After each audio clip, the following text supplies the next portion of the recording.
was the 1 year anniversary of owning the truck this weekend, and it's also this weekend that we hit 3,000 subscribers on the channel.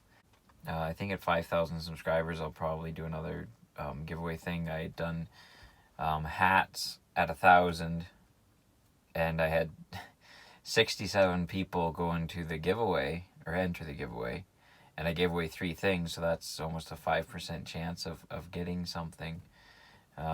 I'm not sure what I'm going to do this time, hats or t-shirts or something like that. It went pretty well. With the last one, I had one guy who didn't respond, so I just had to pick another winner and ship them out, and it was fairly fun to do that. It's just a way to say thanks to people that pay attention to the channel. Like, a lot of people will view, but the people that pay attention and subscribe are more likely to see a video that maybe doesn't have a catchy title, right? Which the giveaway obviously won't. And if you catch that video, you'll get a chance to get something nice as just a thank you for paying attention and the comments and feedback and things like that. I do appreciate it. It would be not very rewarding just to post stuff and not have any interaction at all. And if anyone wants to comment or something like that, I do read most comments. I don't respond to them all. I just don't really have time anymore. At the rate that things are going, I expect I'll hit 5,000 before Christmas. So maybe if you want yourself a little Christmas present, that'll be something in the mail for you if you watch out for that video. So yeah, 1 year of owning the truck. Maybe people didn't realize how long I had owned it before I started doing the project, and it was very quickly after I'd picked it up that I started doing little things to it. Like you saw in the first videos, if you've been watching that long, which probably not very many people have.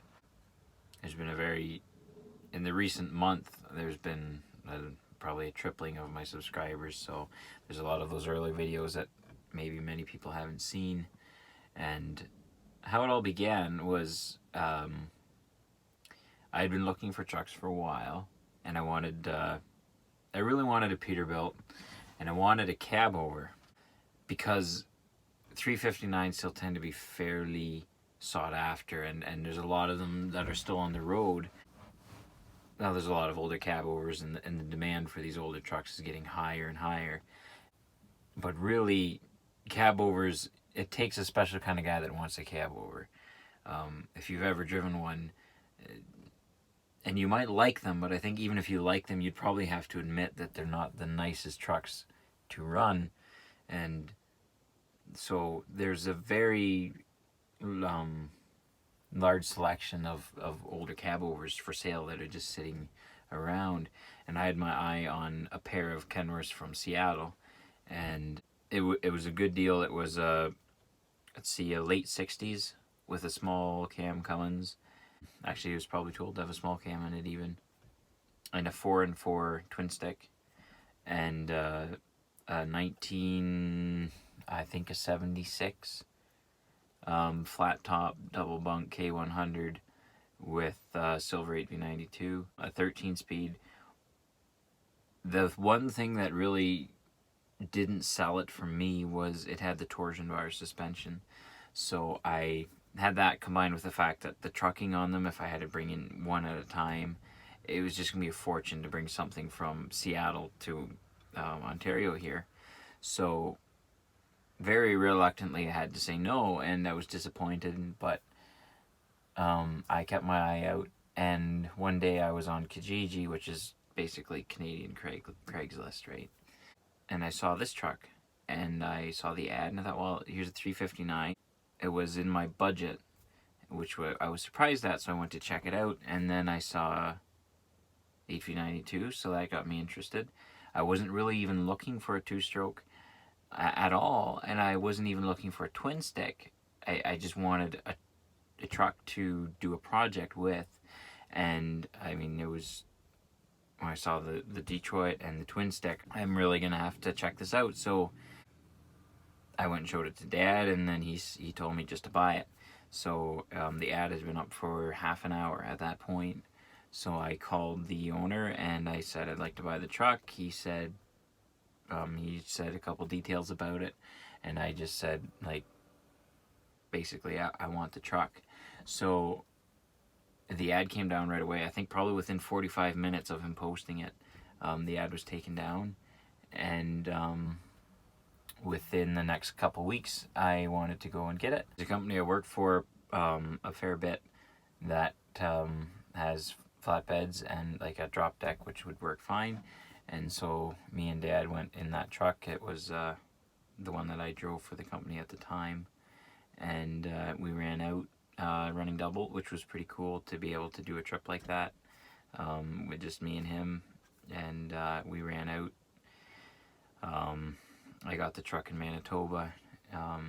Left on a Wednesday evening. We ran out, got out there Friday afternoon, loaded up the truck, waited a while, and headed out and got in here about 3 o'clock Sunday morning. It was an interesting weekend, and I basically have never ridden in trucks with people at all. I'm usually driving and trying to sleep in a bunk while the truck's moving, especially up Highway 17. The first couple of nights I barely slept at all. I think a couple hours of sleep is all I could get, and I was trying, and it was a good feeling to get home. I can remember I was driving in from the last 8 hours I guess I would have driven, and I just remember getting closer and closer to home. I just couldn't wait to be done.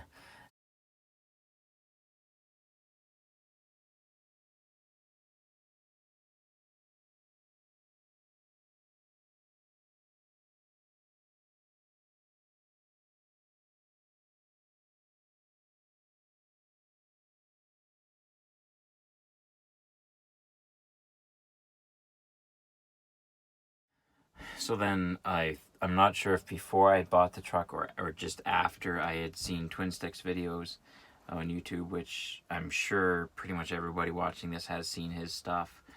He has a 79 with a cat and the 6 and 4 that he's redoing. He's probably one of the easiest guys to find on YouTube. If you just Google 359 Twin Sticks, you'll probably get 50 videos pop up right away. So I really enjoyed watching what he was doing, which he's doing much more than I am to the truck. But mine wasn't like a barn find. It was a truck that had been safetied. I found a safety slip that said it had put 20,000 miles on it since like 2003, but it had been safetied. It was on farms, so on the farm it really wouldn't get that many miles, so it wouldn't have been run steady, but it would have been run enough to keep it in good shape, and that you would have to maintain it enough to keep your safeties current. So that was I'm really good to find a truck like this. Often if you find one that isn't really has a big cat and has a 13 speed or something that's more user friendly, they usually just sitting, and sitting is the hardest thing you can do to a truck, right? So I was pretty pumped about that. Of course, there's little things that if you did drive it every day, you would fix that really needed to be addressed, and there's still many of them left. But it was a good start because it wasn't something that they really needed mechanically done. It was just a lot of maintenance and wiring, which I knew how to do, and things like hoses and little things, squeaks and rattles that a little bit of time you can fix. And cleaning the mice out, that was a nightmare. It still smells a little bit, not nearly as bad as it used to, and it used to smell pretty bad with like air fresheners everywhere, and I have none in the cab anymore, and I think about it occasionally, but on a hot summer's day you pop open the door, you really don't get that much of a smell.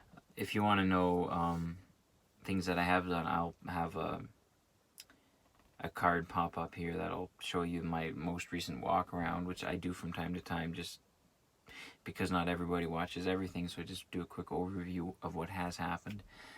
There I still have a long list of things that I have to do, and there's a list of things I have done that I haven't posted a video on yet.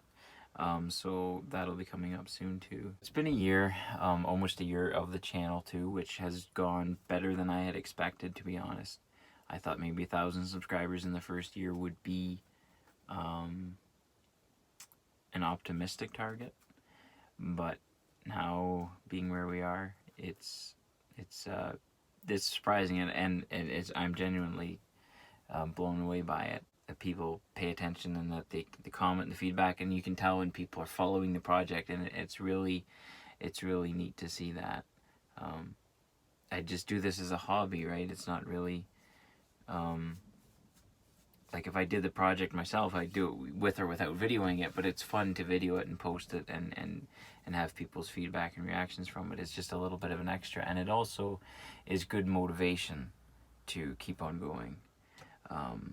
To feel like I have to maybe post something, do some work, and then post something on what I've been doing just to keep people current, and that motivates me to get out and actually do the work.